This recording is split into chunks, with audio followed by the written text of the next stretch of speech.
37,000 feet above ground. And Michael had never felt more alone.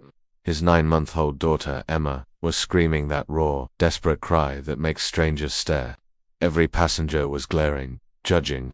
A flight attendant approached with that tight smile. Michael whispered, "I'm sorry, baby. Daddy's trying." Then she appeared. A woman stood without a word, lifted Emma from his arms, and did something no stranger should do. The cabin went silent. What happened next would change everything.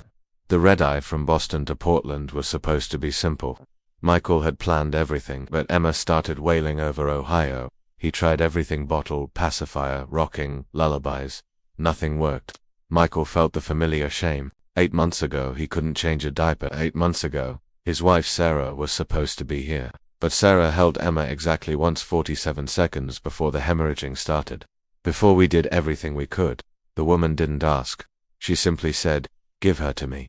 Something in her voice made Michael hand her over. She cradled Emma and began humming low soft. Then impossibly, Emma stopped crying. All at once. She nestled into the woman's neck like she'd found what she'd been searching for. She just wanted to be held by someone who wasn't afraid. The woman said quietly, "I'm Sarah," she said, settling beside him. "I remember what it feels like being exhausted, feeling like everyone's watching you fail. I spent my daughter's first year convinced I was the worst mother alive." Michael glanced at the little girl sleeping across the aisle. "Her father left when Lily was 7 months, Sarah continued. "My sister helped me. She died 2 weeks ago. Car accident. We're coming home from the funeral." Michael's chest tightened. "My wife died giving birth to Emma. She never really got to hold her. So we're both doing this alone," Sarah said. Sarah looked at him. "Emma kept looking at you while crying, making sure you were still there. She's not crying because you're doing something wrong. She knows how hard you're trying. Babies feel the fear and the love. My wife said before she died, 'Find someone who loves her like you love me.' I thought she meant finding help. But now, ... The pilot announced descent. Lily woke up. "Mummy, there's a baby. This is Emma and her daddy, Michael." Lily studied him seriously. "Why is he sad?" "He's just tired. Sweetheart, my aunt went to heaven. Mummy says she's watching from the clouds. I think she can see everything," Michael said. "I think she's really proud of you both." Sarah handed Emma back. "Thank you. I don't know how. I wanted to." She scribbled an address. "I work at Riverside Café on Oak Street. We're there most mornings. No pressure. Mummy makes the best hot chocolate," Lily added. "She's beautiful, Michael. And she's lucky to have you." Then they were gone. 8 months passed. Michael got better at everything, but loneliness grew deeper. He kept the receipt. Some mornings he'd park across from the cafe. He never went inside. Emma learned to walk, to say Dada. Michael loved her fiercely. But some nights she'd cry, and he'd think about the stranger who calmed her in 20 minutes. On Emma's first birthday, Michael made a decision.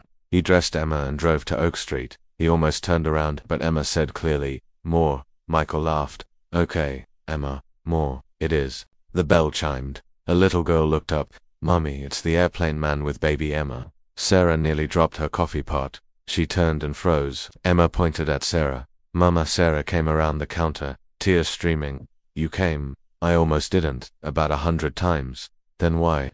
"Because every night Emma makes this humming sound, your song." She remembered. "That was my sister's lullaby," Sarah whispered. Lily bounced excitedly. "Can Emma play with my toys?" Sarah laughed through tears. "Show her the crayons." "Sweetie," Lily extended her hand. "Hi Emma, I'm Lily. We're going to be best friends." They toddled off together. "She called you Mama," Sarah said softly. "I'm sorry. Don't apologize. My sister said children see things adults are too scared to see. Maybe she sees something we're not ready to admit." "What are you saying?" "For 8 months I've thought about a man on an airplane afide but holding his daughter like she was the most precious thing alive. Lily asks about you every day, draws pictures of you. My sister said I'd know a good man because he'd be doing the hard things alone already." She touched his face. "You stayed. For 8 months, you stayed. I don't know what happens next, but I don't want to do this alone anymore. And I don't think you do either." Something broke open inside Michael, not a wound, but a wall. "I don't know how to do this." "Neither do I, but maybe we can figure it out together." Emma waved. "Dada, look. I see, baby." George, the owner, called out, "You introducing me, Sarah, or am I just watching a soap opera?" Sarah laughed. "George, this is Michael." They sat by the window. "What was her name?" Michael asked. "Rachel. She would have liked you." "What happens now?" Michael looked at the girls giggling. Now I'd like to hear about Rachel, and you about Sarah, and maybe I could come back tomorrow. And the next day, until those girls are fighting over crayons. Sarah laughed. That might take a while. Good thing I'm not going anywhere. Two broken people began sharing their stories. The girls created a drawing that would later hang in a house that didn't exist yet, but right now, there was just this. 2 cups of coffee, and Sarah's hand meeting Michael's halfway. Emma looked up and smiled exactly like Sarah's smile.